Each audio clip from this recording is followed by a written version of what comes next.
In the warming sun of late spring, a mother rests after giving birth. Her new daughter is only 6 hours old.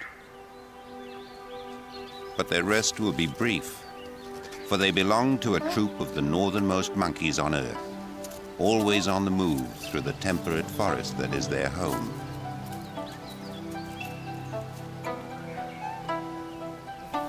Both the lives of the macaques and the trees that they live with are ruled by the timing and the changing of the seasons of the temperate world.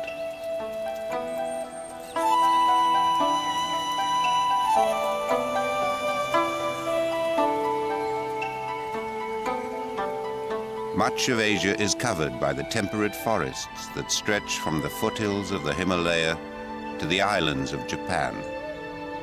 These forests lie in a broad band between the frozen wastes of the Arctic and the humid tropical forests far to the south. There are two kinds of temperate forests, those that remain evergreen and the deciduous forests where the changing seasons are clearly seen. As the earth swings closer to the sun and then away again, the plants and the animals of the temperate forests are exposed to all the climate's extremes.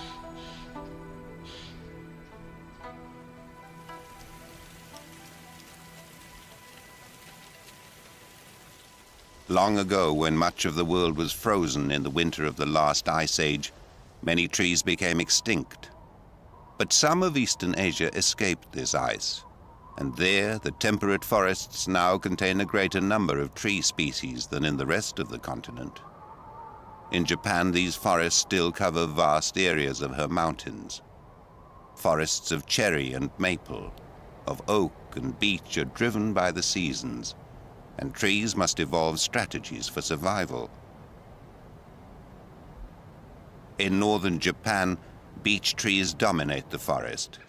They've evolved a strategy of living long, growing taller than the other trees, and reacting quickly to the lengthening days of spring. Beech trees are amongst the earliest to bud, amongst the first to flower, to be pollinated by the wind, and the first to send out leaves to claim the energy-giving light before it reaches the forest floor. But rather than trying to compete for light against the taller trees, one extraordinary plant steals a march on the rest of the forest by following a timetable of its own. The few Japanese who know this plant call it nani-wazu. Instead of shedding its leaves in autumn, nani-wazu keeps them green. They're ready as soon as spring comes to take in sunlight while the canopy overhead is still open. Its precocious flowers attract the first pollen-bearing insects of the season. By breaking the rules of the seasons, nani-wazu knows its own summer, while other plants have just begun to grow their spring leaves.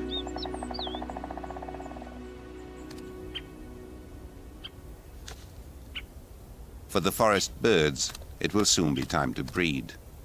A female great spotted woodpecker searches for insects that have throughout the winter sheltered under the bark. Spring reveals a myriad of strategies to deal with the changing seasons. A tiny caterpillar climbs up from the leaf litter where it hibernated over winter. But the colors that were a perfect camouflage in autumn will soon be dangerously conspicuous, for the caterpillar is climbing back into a changing world.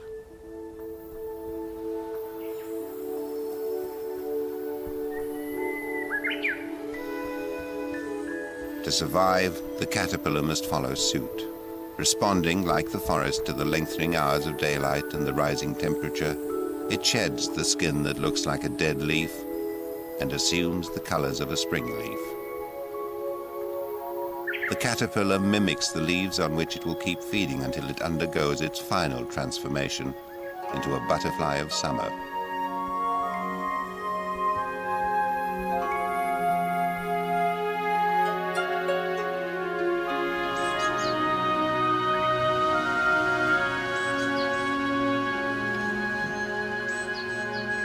All through the forest, trees are exploding into flower.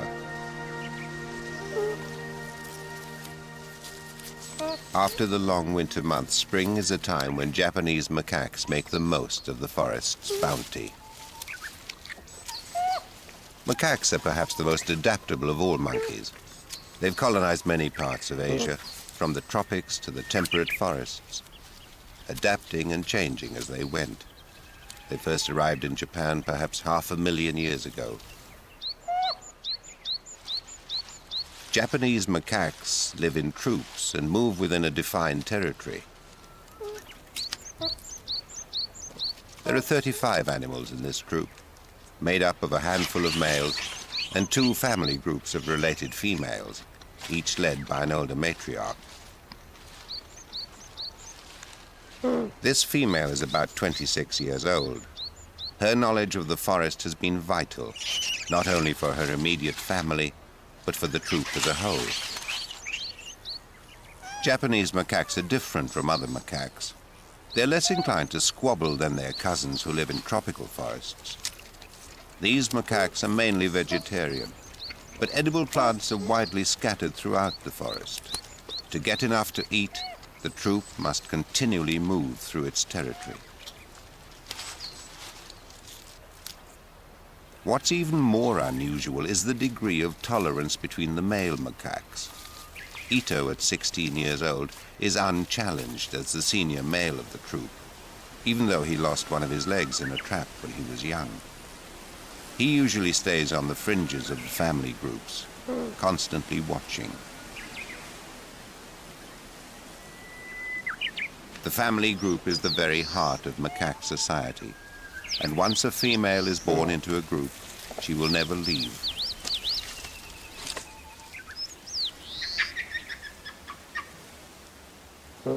Young males, however, will leave when they're around 5 years old. They will roam the forest, either living a solitary life or in small bachelor groups, before attempting to join another troop with females.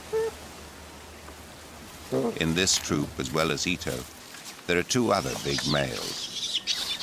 Konzui is 15. Like Ito, he never takes his eyes off the females.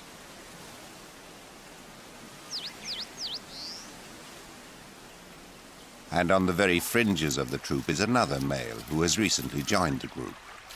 Only 11 years old, he always keeps his distance, but is a member of the troop, accepted within their territory. The ancestors of these macaques arrived in Japan's far north at the end of the most recent ice age. As the earth warmed, macaques moved further and further north into new territories. The northern shores of Japan's main island of Honshu are as far north as any macaque can go. They will not return to the south, since their territory adjoins that of other macaque troops. These northernmost monkeys on Earth have had no choice but to adapt to the seasonal extremes of the temperate forest where they live. Spring comes late to the north of Japan. It was at the end of May when the new baby female was born. She's now 3 days old and is in safe hands.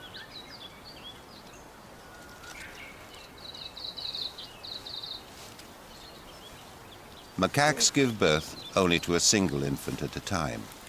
A mother couldn't carry or care for more than one. Babies are born at the time that gives them the best chance of growing strong and independent before winter. For then there would be little food, and a mother would be unable to produce enough milk to keep an infant alive.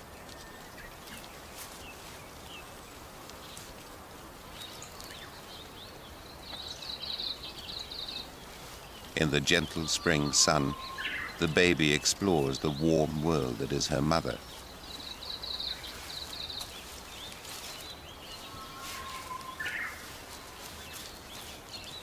She starts to make out the light and shade of the forest.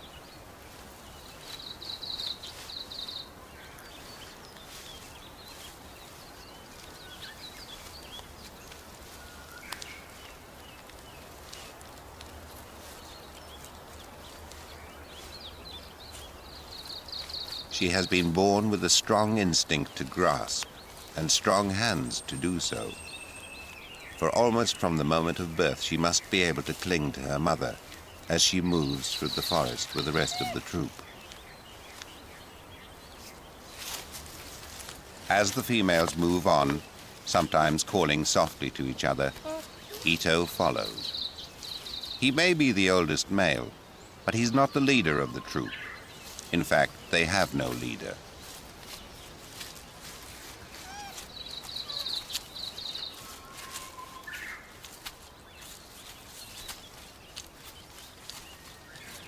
The forest, too, is moving. The days are longer, and the canopy is full, filtering out much of the light from the forest floor.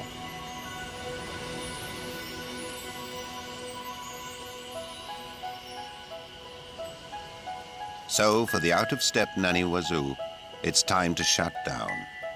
Unable to win the race for the light, it begins to discard its leaves in an autumn of its own.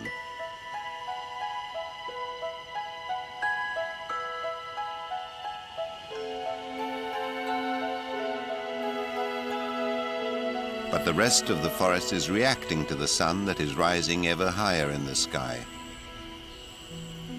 On the rich spring leaves of a hackberry tree, the caterpillar that emerged from the leaf litter has grown large and plump.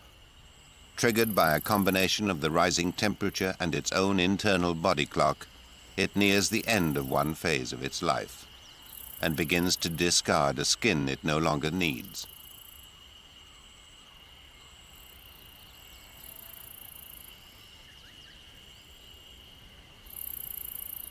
It will never again feed on leaves, so it drops the head and mouth parts it no longer needs.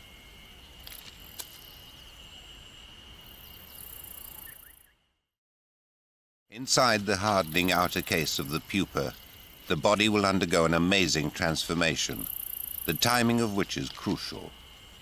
For when it emerges as a butterfly, it favors tree sap, which is at its most abundant in summer. It still remains aware of the outside world and is ready to respond to it. A single ant is hardly a threat, but a swarm might be. The nervous reaction is enough to startle almost any predator.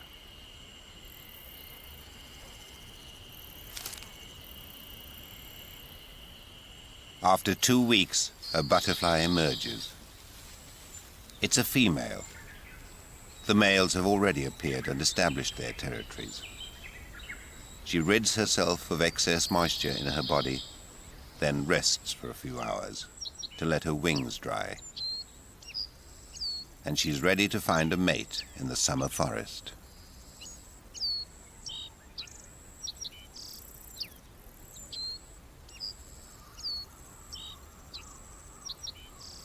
Almost imperceptibly, the forest too is changing. The green of summer is darker than in spring. There are frequent summer rains. The days are long and warm, and food is abundant for the macaques. With the birth of 4 babies, 3 of them males, there are now 39 animals in the troop. Prompted by the warmth of the summer days, these northern macaques start to molt their winter coats. Each individual is different. Some hardly molt at all, while others, like the 26-year-old matriarch, are losing almost all their winter coats. Ito has shed his thick winter fur. Because he seldom mixes with the family groups, when he needs a scratch, he has to do it himself. Within the family groups, the related females groom each other. Grooming is the activity which is at the very bedrock of macaque society. This constant and tender loving care forms bonds and alliances between individuals that will last a lifetime. While still producing milk, some nursing mothers hardly molt their winter coats at all, and having thick fur gives a baby more to cling to. In northern Japan, summer is short.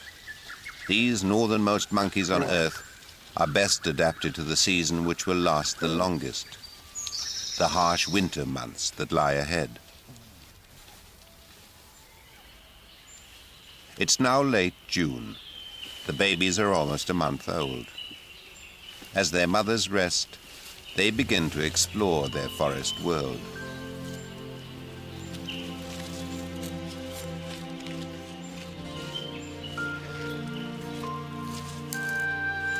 But the last to be born, a baby boy, is still not keen to stray from his mother.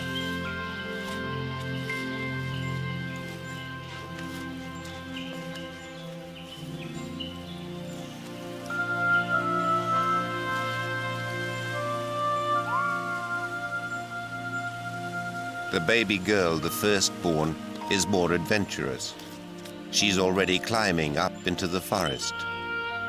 It's a new world, full of wonders.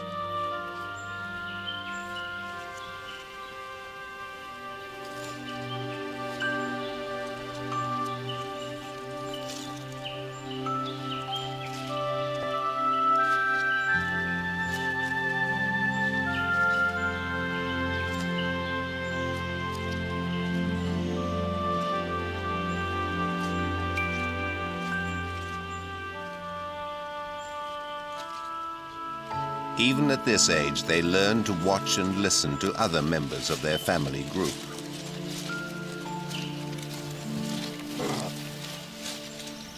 And just like any child in summer, if there's a stream handy, the juveniles will take a dip while the grown-ups are relaxing.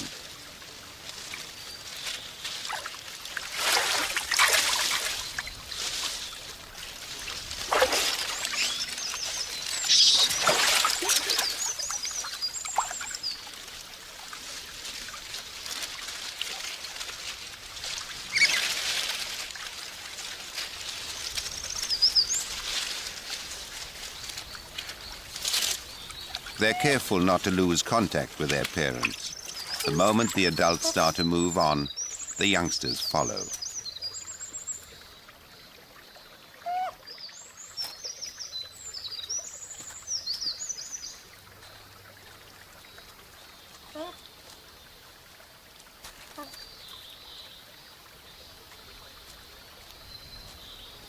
Midsummer is now approaching and the trees are at the peak of their growth cycle. The canopy is thick, but with the tall trees absorbing almost all the light, Nani Wazoo has closed down completely. In a winter of its own, a single berry is the only sign that this extraordinary plant is anything more than a dead stick in the forest. But in the beeches and other trees, sap is flowing. And where it leaks from a wound in the bark, the tree's loss is the insect's gain. The food source is so precious to a male butterfly, he doesn't hesitate to challenge any rival, even a hornet. By opening his wings, the butterfly tries to scare off the intruder.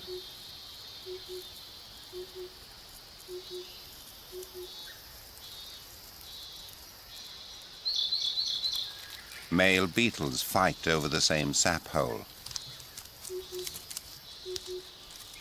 The trees are at their most productive, but summer is short, and these rich feeding sites won't last long. Throughout the summer forest, similar battles are fought and lost.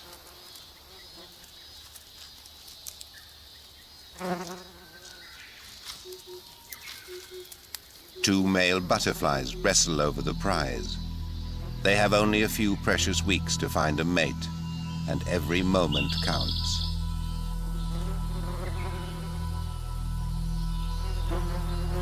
What may be a whole lifespan for an insect is just a passing heartbeat in the life of the forest. Yet the destinies of both are ruled by the same seasonal cycle. Already the days are shortening. The forest is preparing for a time of crucial change. Deciduous trees measure their lives in only 2 seasons. a season for productivity and growth, and a season for rest. On the high ridges, the first trees are getting ready for that season of rest, as every day the sun sinks slightly lower in the sky. Some time ago they stopped producing new leaves. Now they prepare to shed them. At the same time they produce fruits and nuts, which contain the seeds of a new generation. Waiting for this autumn harvest are a host of forest animals. At night, the forest belongs to small and silent hunters like the dormouse.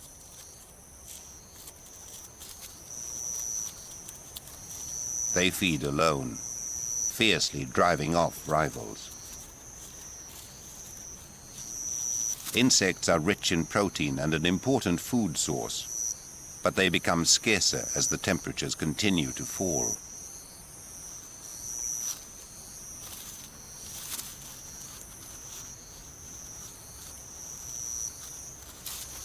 But not all go quietly.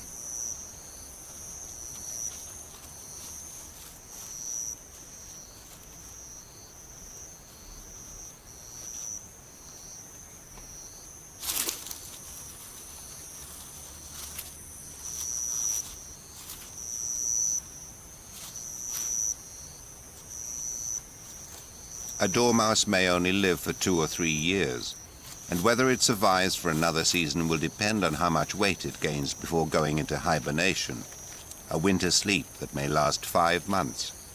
If the dormouse does not put on enough fat, it might never wake up.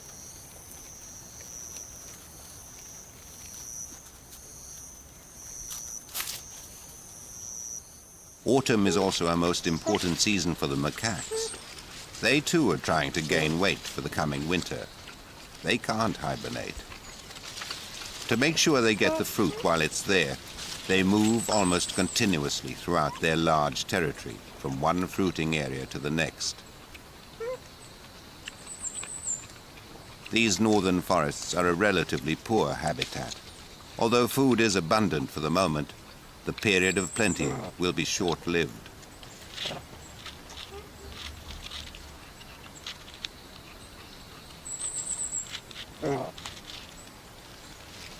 There's no time or energy to waste on squabbling.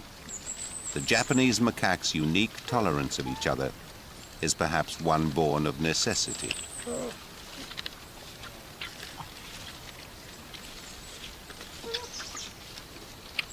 By early November, the firstborn baby is almost 6 months old and is learning to fend for herself.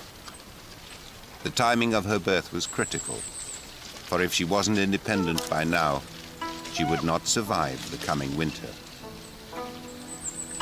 None of the 4 babies of spring can ever rest for long, for as food becomes scarcer, the troop spends even more time on the move.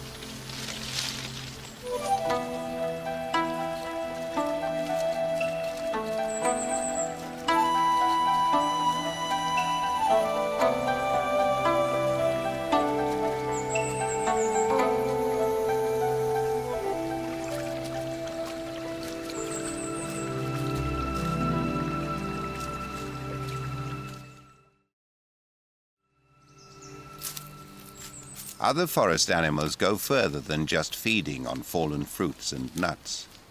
They build up a winter stockpile.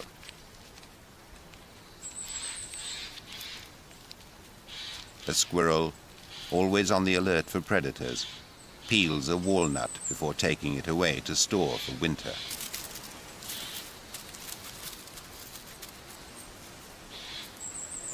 A jay also prepares for the winter.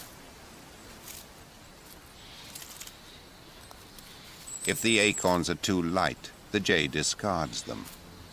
The ones that make the grade it will store in its crop, before carrying them off to bury in its territory, which could be as far as half a mile away.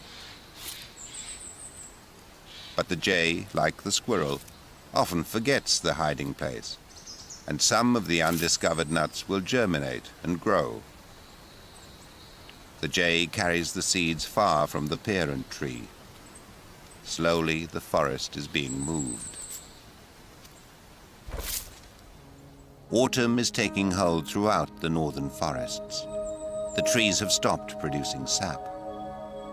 The leaves of deciduous trees are thin and are designed to be discarded.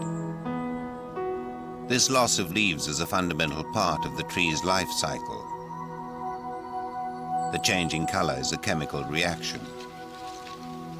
As the chlorophyll in the leaves breaks down, the trees take back what nutrients they need, but the toxins which remain in the leaves are dropped with them. Each tree turns a distinctive color. Some maples go a brilliant red, while the beech, amongst the last to change, turns yellow and brown. Yet even as the beech trees are shutting down for winter, their buds, like time capsules of spring, are in place.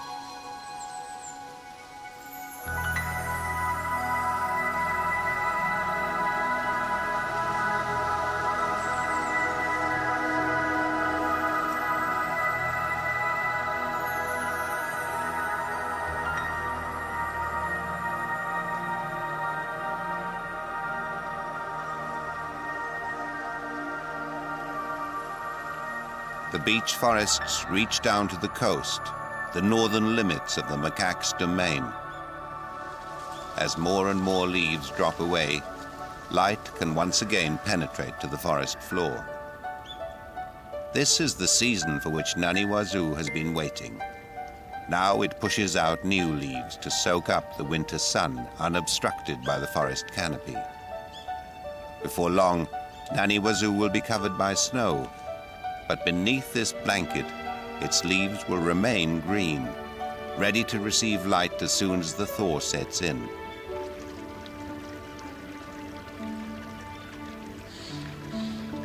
For the baby macaque, this is a new season of strange colors and leaves that are no longer good to eat.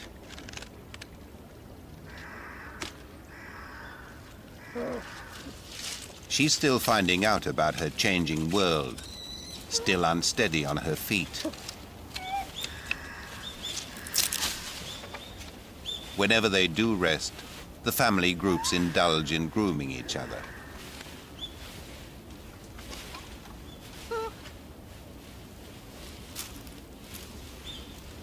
Like a toddler competing for attention, the firstborn baby throws a tantrum and is put firmly in her place. Younger males are particularly keen to ally themselves with males who are older by grooming them. Gonzui, the second oldest male in the troop, relaxes in sheer pleasure. The constant grooming serves a practical as well as social purpose. It helps maintain a warm and insulating coat, as well as getting rid of parasites like lice and ticks.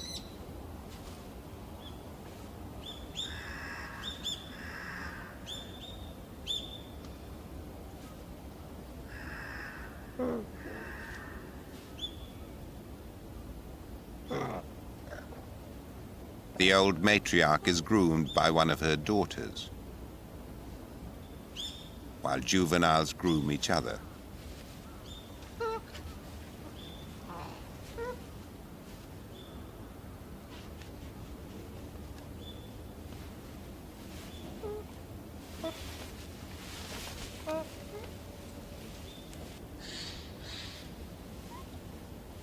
Grooming interludes are brief, for the troop is continually moving.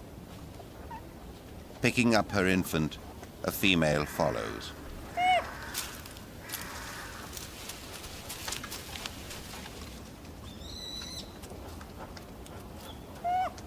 Another infant, still too young to walk long distances, hitches a ride.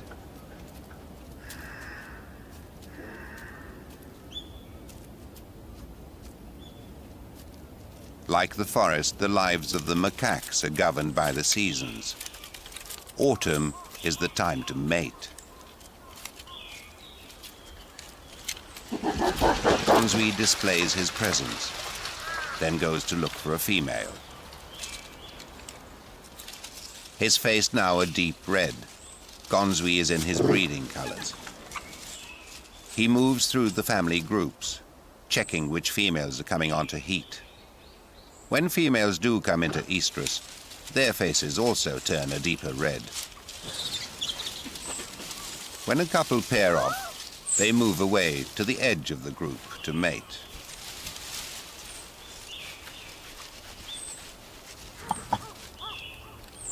Usually it's the female who takes the initiative. The male will be interested in her only during the week or so that she's on heat.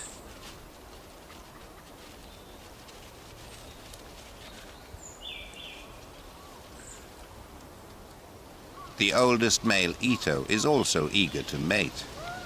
In many macaque societies, the senior male can have the female of his choice. But with Japanese macaques, older and more experienced males don't always get their way. When Ito approaches a female, she's not enthusiastic. Even though she's on heat, she rejects him.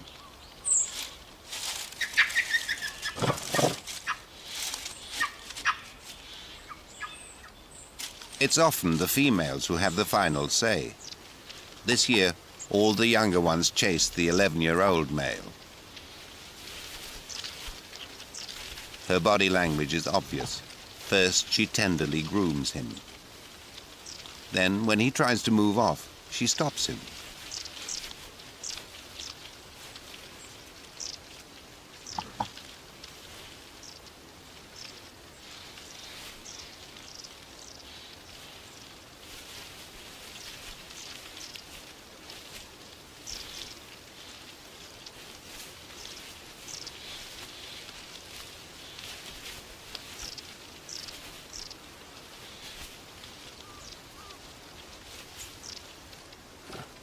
Meanwhile, Ito doesn't give up and looks for another female. Unlike the younger male who's receiving all the attention, Ito has to groom a female, something he normally does not do.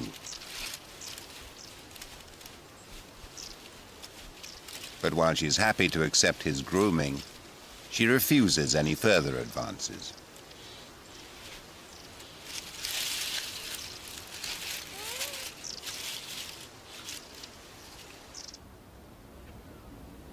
This female also knows what she wants.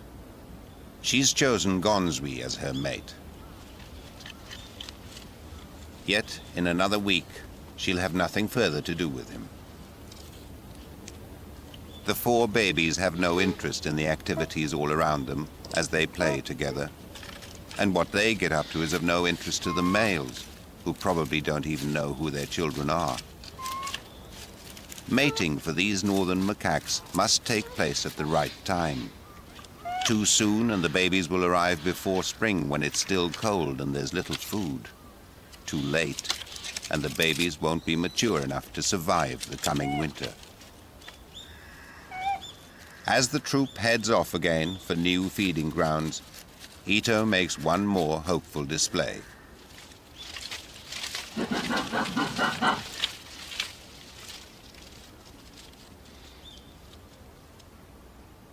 Like the macaques, the seasons too are always moving. Cold winds start to blow in from Siberia, a chilling taste of what's in store.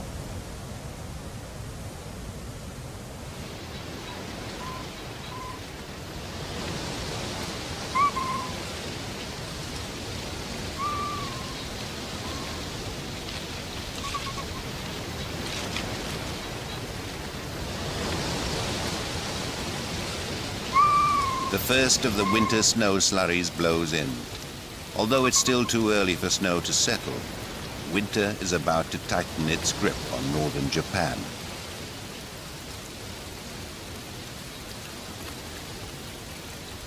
But to the north of these temperate forests, the winter is far more severe. Like leaves blown before the Siberian gales, refugees arrive from Arctic Asia in their tens of thousands.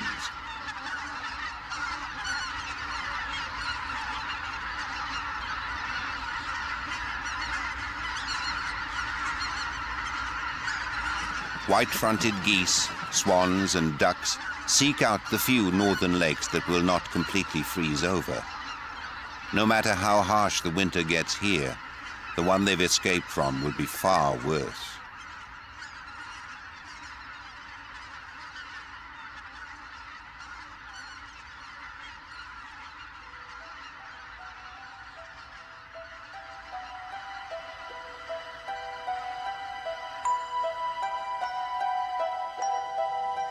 The leaves on one maple linger to the last, a final reminder of the colors of autumn.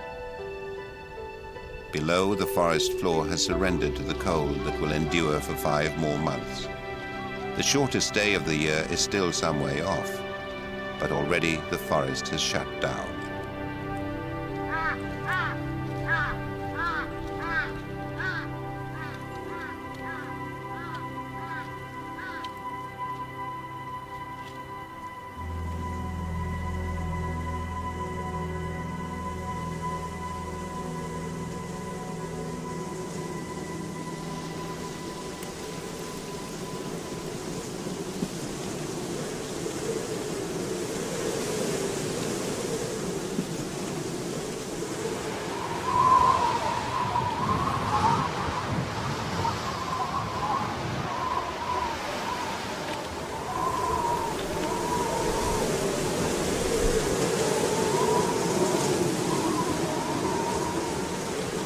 These northern macaques no longer have any natural predators.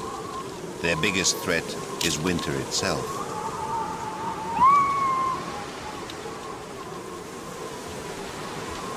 But the freezing winter temperatures are a hardship their thick fur and larger body mass have prepared them for. This is the season they have adapted to survive. These are indeed the monkeys of the snow. Grooming is still as pleasurable as ever, and an older animal may also provide some shelter from the wind to younger macaques. The 26-year-old female has been through all this before. She may live to see 4 or 5 more winters.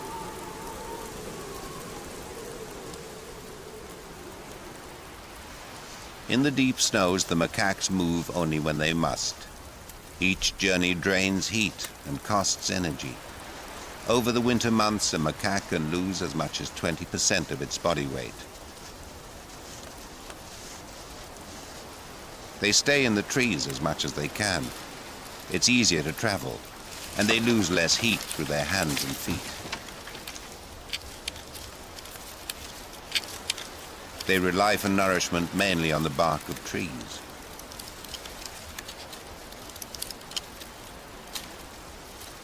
For Spring's first baby, winter has been a rude shock. But she learns from her mother and sisters which trees have the best bark, and where those trees are in the bare forest. It's a lesson she will rely upon for the rest of her life.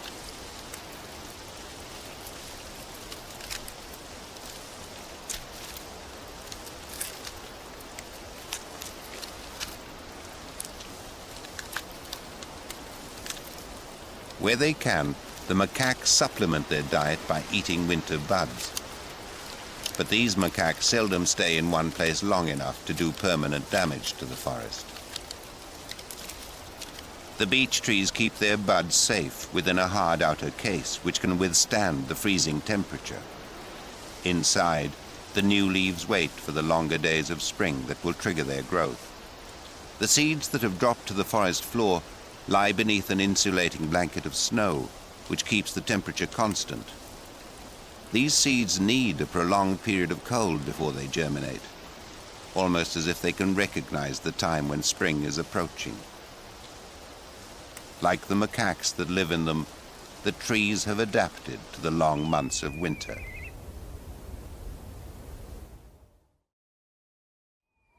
Across the broad expanse of forest, everything seems in retreat. Yet winter is a time which forces activity, and animals that are seldom seen must come out in the open to eat. In spring and summer, when the trees are in leaf, it's very rare to see this animal, the Japanese serow. It's an ancient species endemic to Asia. Its closest relatives are members of the goat family. calves stay with their mothers for a year or so. But as adults, they're mostly solitary. In winter, the serows move out from the forest and forage on the southern slopes, warmed by the winter's sun. On these slopes, where there's slightly less snow, they dig for whatever they can find to eat.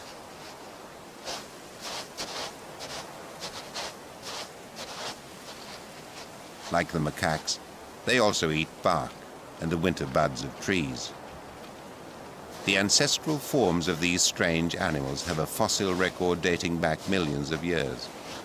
They too are adapted perfectly to the cycle of the seasons.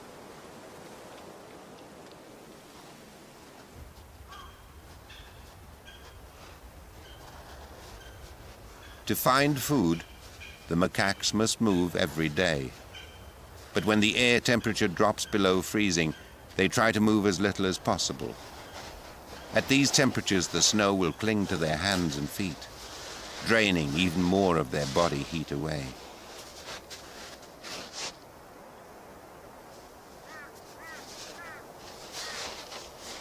Drawing on her memory and knowledge of the forest, an old female knows the way to a new feeding site.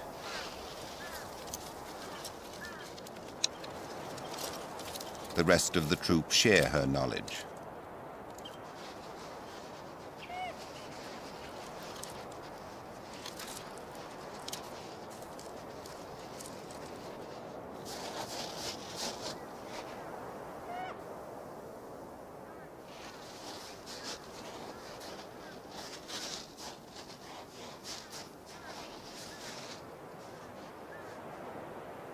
Ito is content to bring up the rear, closely followed by a young male, keen to learn from his age and experience.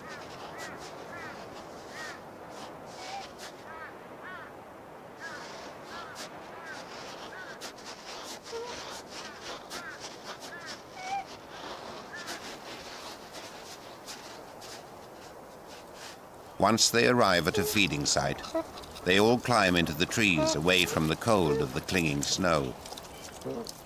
Only in winter do they sit this close for a prolonged period.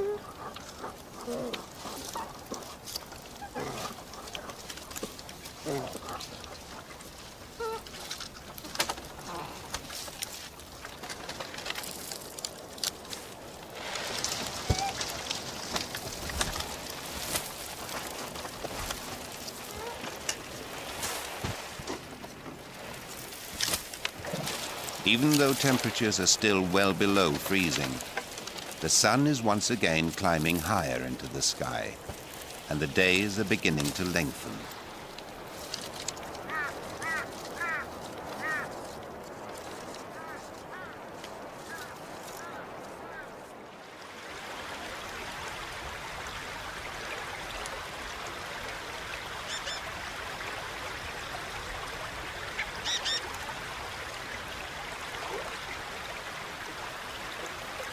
The squirrels' autumn preparations have paid off.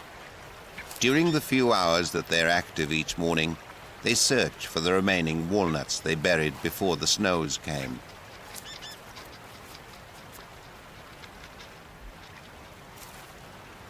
Guided first by memory and then by a keen sense of smell, a squirrel retrieves a walnut and takes it to the safety of a tree to eat.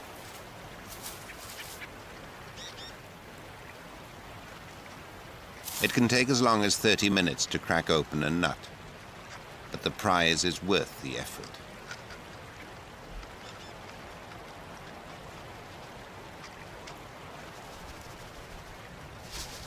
Forest birds have also remained active throughout the winter, and while pickings may be lean, nothing goes to waste.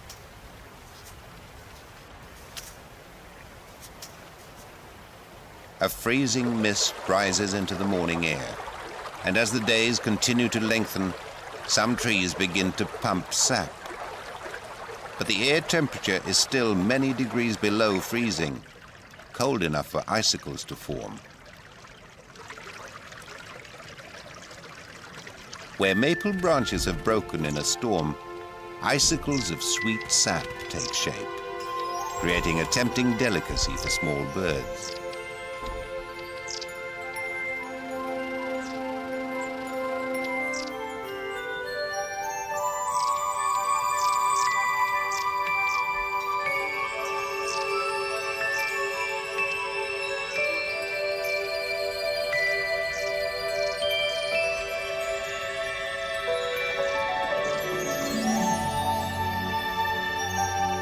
Each icicle may last only a few days.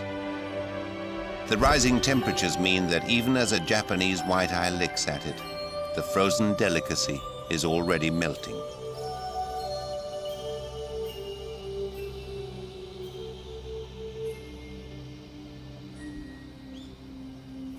Throughout the forest, winter begins to lose its grip.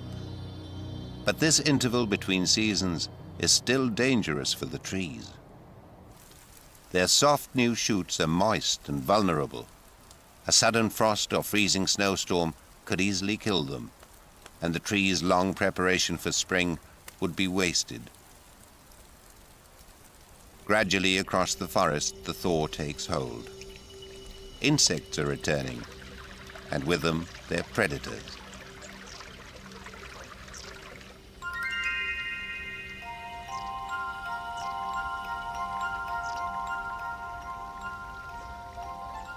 The melting snows reveal Naniwazu, ready to greet the returning sun. Following its own unique seasonal cycle, its flowers are already waiting to be pollinated. Its leaves are absorbing sunlight before the canopy again closes over. In the rhythm of the forest and the seasons, Naniwazu dances to its own beat. The late winter sun warms the trunks of the beeches, and with the dripping meltwater, there's bare earth at the base of the trees. And tiny spring ephemerals take their one chance to bloom.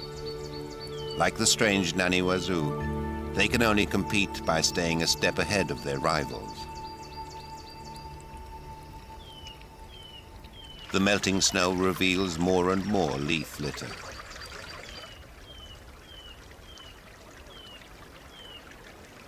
Deep in the litter, curled like a ball, the dormouse has spent the 5 months of winter in a sleep which is close to death.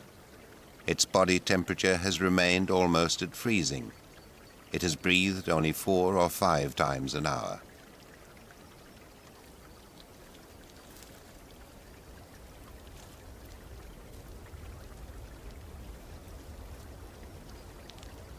As warmth returns, it stirs and begins to wake.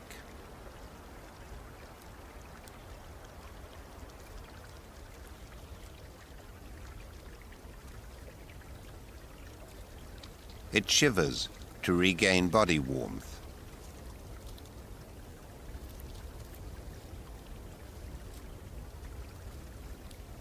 Its heartbeat increases from its resting rate of 50 beats a minute to 500.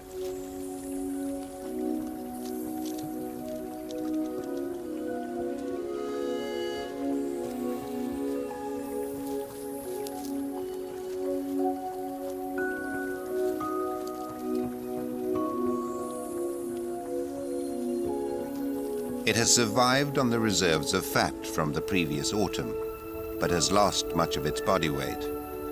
With a metabolic rate so fast, it must eat or die. As soon as it wakes, it returns to a forest that is exploding with color and life.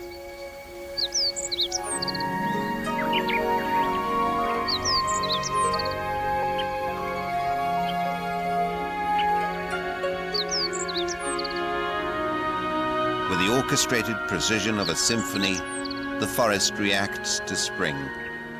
Dogtooth violets bloom just in time to attract their pollinator, a butterfly which the Japanese call the goddess of spring.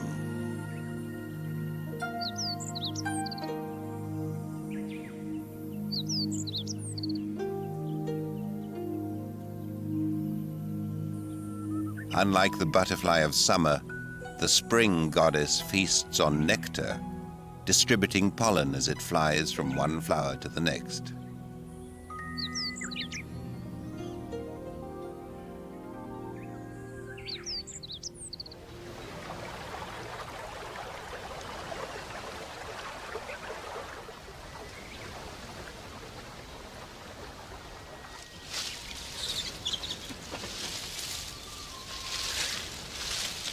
All the macaques of the troop have survived winter, and more will be born this spring. For the juveniles, it's time once again to play.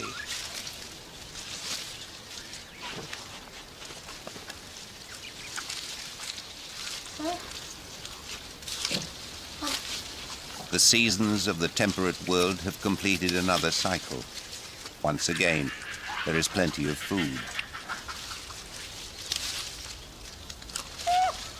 The firstborn baby of last spring has lived the first 4 seasons of her life. As she grows, she will never cease learning about her forest from her mother and family.